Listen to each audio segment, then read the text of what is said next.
Magandang araw po sa inyong lahat.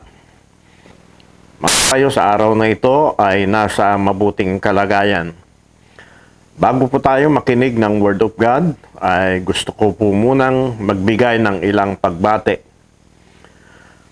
Binabati ko yung mga bata sa Hope for Kids sa Ordevilla, Victoria Oriental, Mindoro sa kanilang pagbibigay ng special presentation sa Unity Miracle Life Center sa Ordevilla noong pong nakaraang Sunday, January 31. Ako po sana ang naka-schedule na magsalita doon, ngunit hindi po ako nakapunta.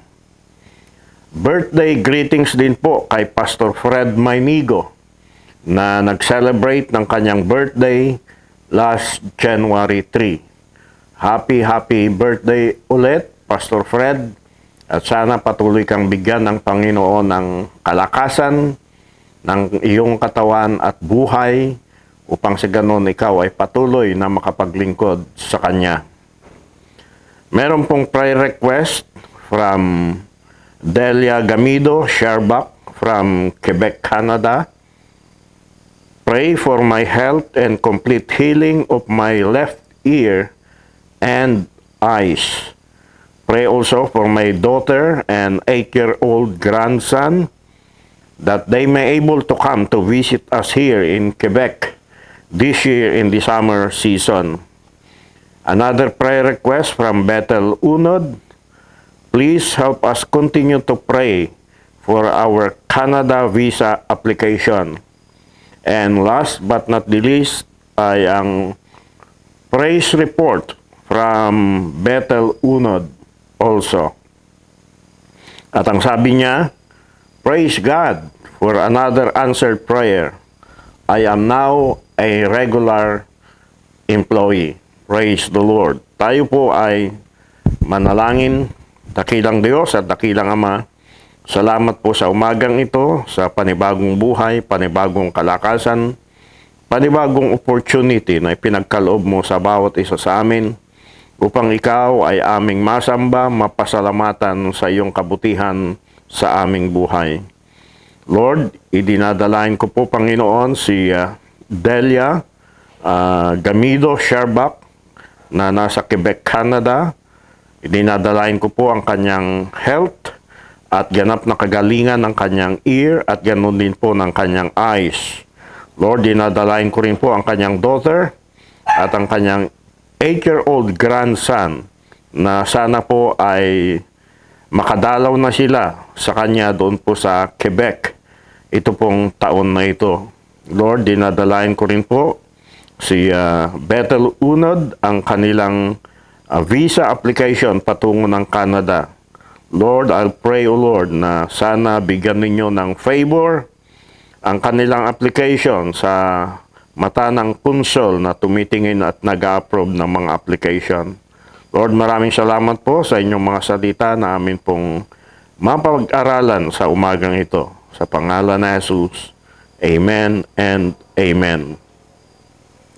Ang atin pong pag-aaralan sa umagang ito is about work. Tungkol po sa ating trabaho o dili kaya ay hanap buhay. Sa Ephesians chapter 6 verse 5 to 9, ito po ang sabi ni Paul, slaves, obey your earthly masters with respect and fear, and with sincerity of heart, just as you would obey Christ. Obey them not only to win their favor when their eye is on you, but as a slave of Christ, doing the will of God from your heart. Serve wholeheartedly, as if you were serving the Lord, not people, because you know that the Lord will reward each one for whatever good they do, whether they are a slave or free. And masters, treat your slaves in the same way. Do not threaten them, since you know that he who is both their masters and yours is in heaven, and there is no favoritism with him. Bagamat hindi po ginamit ni Paul ang salitang employee or employer sa mga verses na aking binasa, dapat pong maging malinaw ito sa atin na ang mga principles na ipinakita ni Paul sa mga verses na ito ay angkop pa rin sa ating kapanahunan. Kaya nga po ang topic natin sa umagang ito ay 5 things that would characterize your work when Jesus Christ is the Lord of your life or work. 5 bagay na magpapakilala ng iyong trabaho kung si Jesus ang Panginoon ng iyong buhay at ng iyong hanap buhay. Unang-una po, think of your work as a blessing. Isipin mo na ang iyong trabaho ay isang pagpapala. Kung meron kang work o pinagkikitaan sa panahon na ito ng COVID, employed ka man or self-employed ka man, dapat isipin mo na ang work or job mo ay blessing na nagmula sa Panginoon. If you see it this way, your work is a delight because it is a blessing from God. Ang iyong trabaho ay magiging kasiya-saya sa iyo sapagkat alam mo na ito ay pagpapala na nagmula sa Diyos. Gusto ko lamang pong basahin sa inyo ang sinabi ni President Duterte tungkol po sa kalagayan ng ekonomiya ng ating bansa. Ito po ay dated February 1, 2021. President Rodrigo Duterte has admitted that the country's economy is in shambles and is sinking deeper and deeper amid the impact of COVID-19 pandemic on livelihood and businesses. President Duterte, however, said that the Philippines is not alone in this situation, as other countries are also experiencing economic problems due to enforced lockdown. So, talagang hindi po natin maiwasan talaga na vaccination is the key to recovery ng ekonomiya ng hindi lamang po ng ating bansa, kundi ng buong daigdig. Tingnan po natin ang impact ng pandemic sa ilang malalaking korporasyon dito po sa ating bansa. Ang EDSA Shangri-La Makati po ay nag-close na ng operation dahil yung pong dapat nilang kitain sa loob ng isang buwan ay hindi na po nila nakukuha sa panahon na ito ng pandemya. Ang Coca-Cola po ay nagbawas ng mga empleyado sa panahon na ito. At yung Philippine Airlines ay nagbawas din po ng 2,300 employees. So malaking pong bagay yan sa ekonomiya ng ating bansa. Gusto ko lamang pong basahin sa inyo ang sinulat ng isang Philippine Airlines flight attendant na isa sa naging biktima ng laid off. Ang sabi niya, "This pandemic has been a time for endings. Many people have bid farewell to different things during these trying times, whether it was plans, opportunities, or relationship. And for me, it was the ending to my time working as a flight attendant." Pero po sa closing statement po niya ay naging positibo naman po siya. Ang sabi niya, "While pandemic is a time for endings, it can also be a time for new beginnings. During this time, I've been trying out new things and constantly pushing myself out of my comfort zone.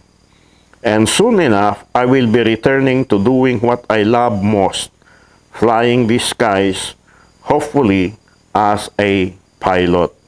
So, dahil po sa pandemic, marami pong mga malalaki at maliliit na mga businesses ang apektado talaga. At ang resulta po nito ay syempre madadagdagan yung mga mawawalan ng trabaho. Kaya nga po, kung kayo po ay merong trabaho, meron kayong pinagkikitaan, meron kayong business, sa panahon na ito ng COVID-19, isipin po ninyo o isaisip po ninyo na ito po ay pagpapala mula sa Panginoon. Hindi lamang po yun, consider also a blessing that you are able to work. Isipin mo rin na pagpapala na ikaw ay merong kakayahan na magtrabaho. Merong kang lakas. Kasi kahit merong trabaho na available, kung di mo kayang magtrabaho, wala rin po. And consider also a blessing to have the skills and talents to work. Isipin mo rin na pagpapala na ikaw ay merong karunungan, talino at talento na magtrabaho. So the first thing that will characterize your work life is think of work as a blessing. Number 2 na magkakarakterize ng iyong work is your willingness to work. Yung kahandaan mo, kasabikan mo, at pagkukusa mo na magtrabaho. Ibig sabihin po nito, you won't be lazy and excel in your job. Ibig sabihin, hindi ka magiging tamad at maging mahusay ka sa iyong trabaho. Tingnan po natin kung ano ang sinasabi ng Bible tungkol po sa being willing to work and the result of laziness. Sa Proverbs chapter 19 verse 15, lazy people sleep soundly, but idleness leaves them hungry. Kung ikaw daw ay tamad at tulog ng tulog, ay magugutom ka. Sa Proverbs 21 verse 25, despite their desires, the lazy people will come to ruin, for their hands refuse to work.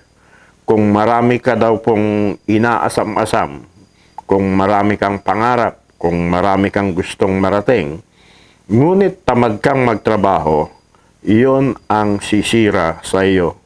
At saka sa 2 Thessalonians chapter 3 verse 10, ang sabi po ni Paul, while we were with you, we used to say to you, whoever refuses to work is not allowed to eat. Yun daw pong ayaw magtrabaho ay wala din pong karapatan na kumain. So, if you are a Christian, dapat excited ka na bumangon sa umaga at masiglang-masigla ka na pumasok at magtrabaho. Narinig ba ninyo yung expression na thank God it's Friday o TGIF? Ito po ay expression ng or it expresses gratification that the working week is nearly over and a weekend of leisure will soon be here. Nagpapahayag daw po ng kasiyahan na ang linggo ng pagtatrabaho ay malapit nang matapos at ang paglilibang sa katapusan ng linggo ay darating na. Pero ano po kaya kung ganito rin ang attitude natin pag-araw po ng Lunes, ano ho? At sasabihin din natin pag bumangon tayo ng Lunes na thank God it's Monday. Pero kalimitan po ang nangyayari sa umaga ng Lunes ay parang tinatamad tayong bumangon at kinakaladkad yung mga paa natin na pumasok sa ating trabaho. Now, gusto ko lamang pong i-share sa inyo kung paano po ang ginagawa namin sa pagpiprepare ko ng aking online video. Linggo pa lamang po ay pinagpipray ko na ang subject sa susunod na message ko. Iisipin ko rin kung anong lugar ang pakukunan ko sa drone. Ano ho? And then Monday, start na akong mag-gather ng materials na gagamitin sa message ko at syempre kasama na rin dyan yung pananalangin. Tatanungin ko rin po yung sarili ko kung angkop ba sa pangangailangan ninyo ang message na inihahanda ko. Kasi wala po akong particular na audience dahil wala naman po akong church na pinapastoran sa ngayon. Friday, ipa-finalize ko na ang outline ng message ko. And then Saturday, magre-record na kami ni Miles ng video. Pagkatapos na mag-record, kung minsan po ay pinalalagay ko sa USB ang video at papanoorin ko. Kung di ko gusto ang kinalabasan ng video at nakikita ko na parang hindi maganda, ay uulitin po namin ito. Kasi gusto ko talaga na maging mahusay yung aking video. Saturday night ay inihahanda na at i-edit na ni Miles ang video.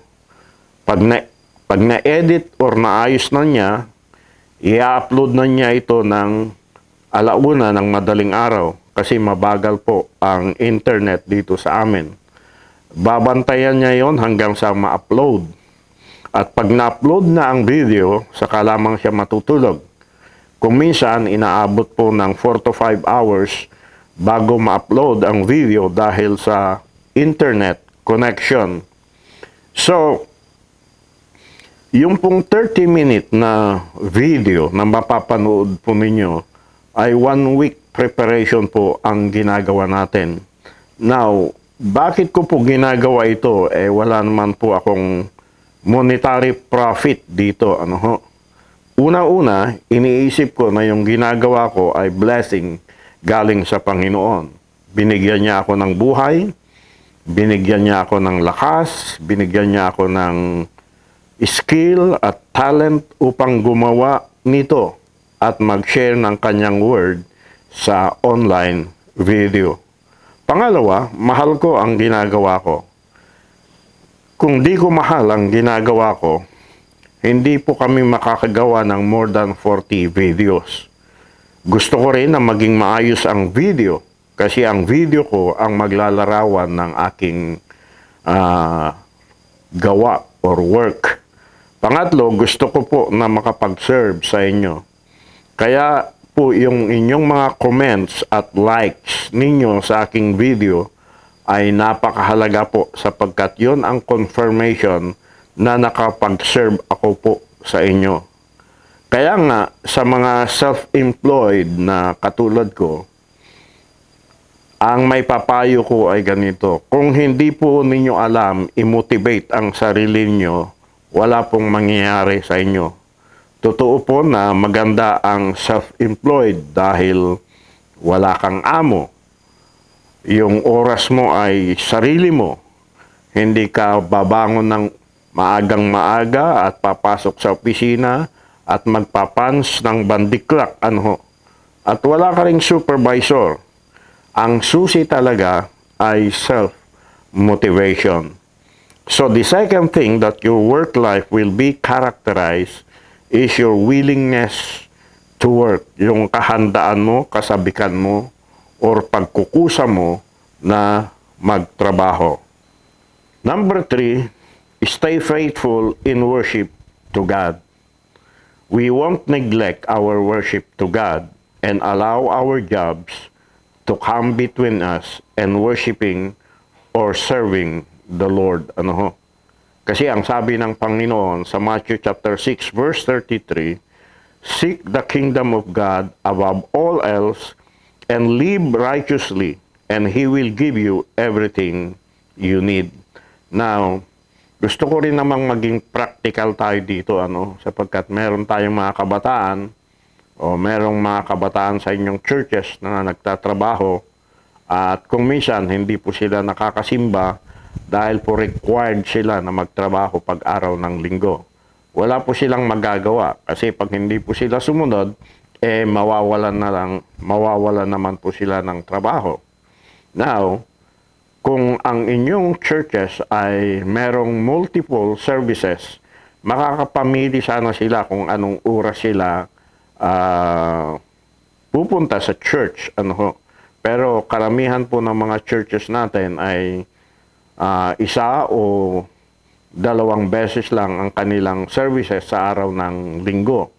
So, ang may papayo ko dun sa mga kabataan na nagtatrabaho, at hindi sila nakakasimba pag linggo, kung meron pong malapit na churches sa inyong pinagtatrabahuan, pwede naman kayong dumalo doon para ma-maintain ninyo yung inyong spiritual life.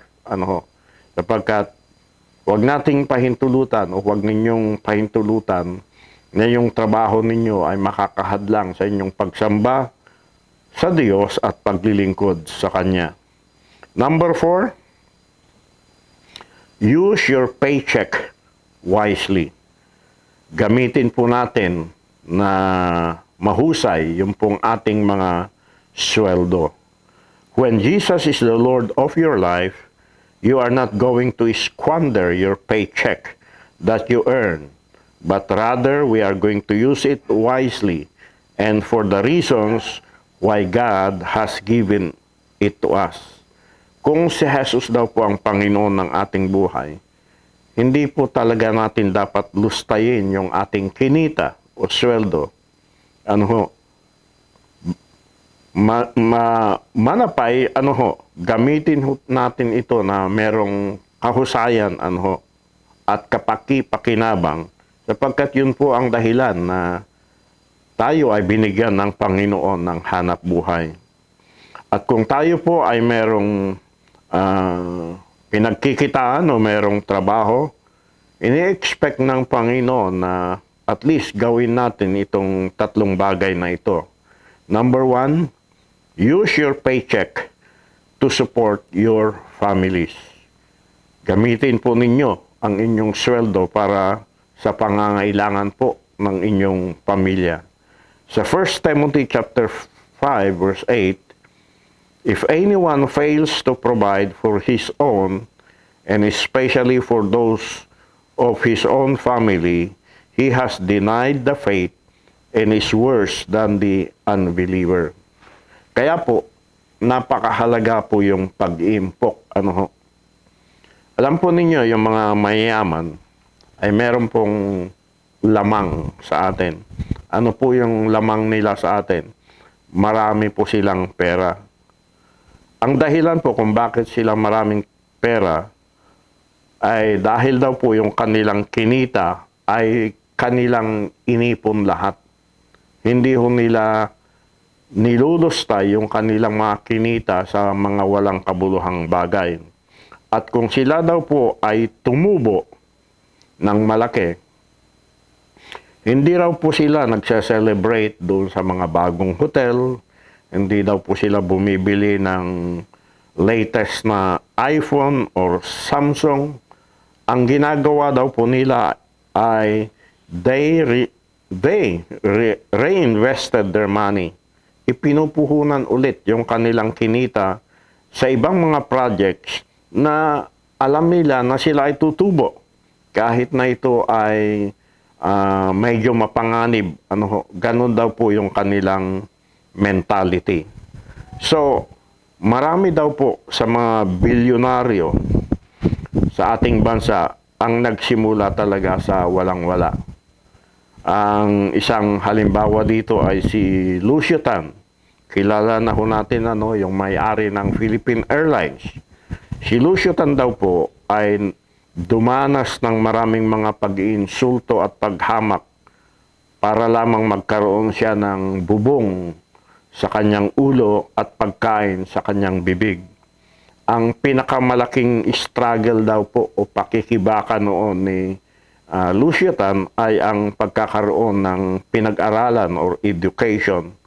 Kaya nga po nung yumaman siya, karamihan ng kanyang pera ay itinutulong niya sa mga educational programs, sa mga schools ay tumutulong siya. Si John Gokong Wei, ito daw po muntik ng mamatay.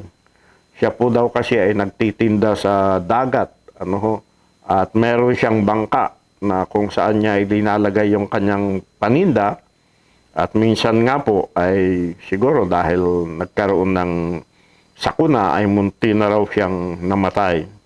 And then si Henry C, yung may-ari ng Shoemart or SM, Siya daw po noon ay naglalako ng sapatos sa Carriedo sa Manila, sa sidewalk, at maraming beses daw po na siya ay pinapalipat ng pulis ng pwesto.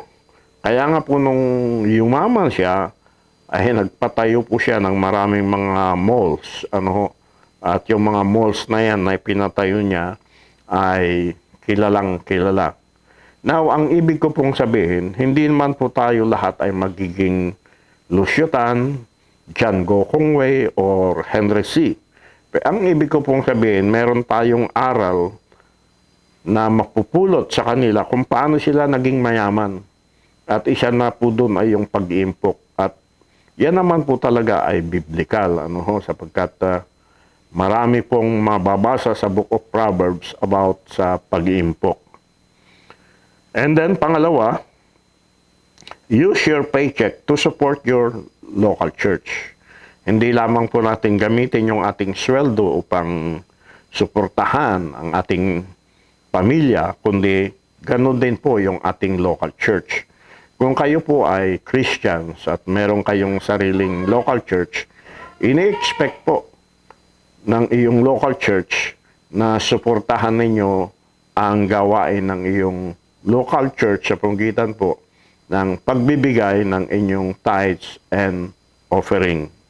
Sa Proverbs chapter 3 verse 9, honor the Lord with your wealth and with the first fruit of all your crops. And then number 3, na inaasahan ng Panginoon na paggagamitan ng ating sweldo, use your paycheck to support those who are truly in need. Hinighlight ko po yung salitang truly in need sapagkat kung ang isang tao ay naghihirap dahil tamad siya, hindi dapat tulungan yon. Ang tulungan talaga natin ay yung mga talagang naghihirap. Sa Psalms chapter 41 verse 1, ang sabi niya, blessed is he who considers the poor. The Lord will deliver him in times of trouble. Proverbs 14 verse 31, he who has a generous eye will be blessed, for he gives his bread to the poor. So ito po ang tatlong bagay na inaasahan ng Panginoon kung saan po natin gagamitin ang ating sweldo. Last, number 5, na magkakarakterize ng ating work is be honest to your employer. Maging tapat daw po tayo sa ating pinapasukan, yung amo natin, yung boss natin. Coming to work late and leaving early and expect to get paid for a full day work ay hindi daw po maganda. Yung ikaw ay papasok ng late ka na pumasok, pagkatapos ikaw pa ang pinakamaagang aalis sa opisina, pagkatapos umaasa ka na ikaw ay, babayaran na maghapon na pagtatrabaho, ay hindi po kayo nagiging honest sa inyong mga employer. So, sa atin pong pagwawakas sa umagang ito, meron tayong mga viewers na merong mga trabaho at sila ay nagme-message sa akin na sa workplace daw po nila ay meron pong time na sila ay nag-sharing ng Word of God. At yung iba ho ay humihingi ng mga Bible verses sa akin na pwede nilang gamitin sa kanilang sharing. Well, sana sa umagang ito, nakatulong po ang message na ito sa inyo. Ganon din po doon sa mga hindi lamang po employed, kundi mga self-employed. Sana ako rin po ay nakatulong sa inyo sa umagang ito. At sa mga walang trabaho naman, sana pag nagkaroon kayo ng trabaho, ay maalaala ninyo itong message na ito. At sa mga OFW na mga viewers natin, sana nakatulong din ako sa inyo. Alam ko po yung mga problema ng isang OFW na inyong isinishare. Bagamat malaki ang kinikita ninyo, ngunit ang kalaban talaga ninyo ay kalungkutan at yung labis na pag-alaala sa inyong mga pamilya, lalong-lalo na kung nababalitaan ninyo ng inyong mga anak o mga apo ay nagkakaroon ng karamdaman. Nawa, kayo ay patuloy na bigyan ng Panginoon ng kaaliwan. So, atin pong balikan yung ating pinag-aralan sa umagang ito. Ang atin pong naging paksa ay about work. At yung pong ating naging topic ay 5 things that would characterize your work when Jesus Christ is the Lord of your life. Number 1, think of your work as a blessing. Number 2, willingness to work. Number 3, stay faithful in worship to God. Number 4, use your paycheck wisely. And number 5, be honest to your employer.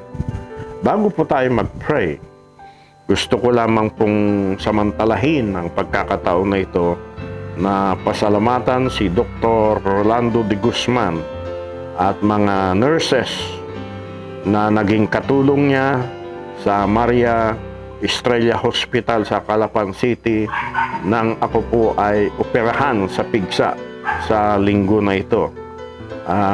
Naging matagumpay po yung operation at magaling-galing na po.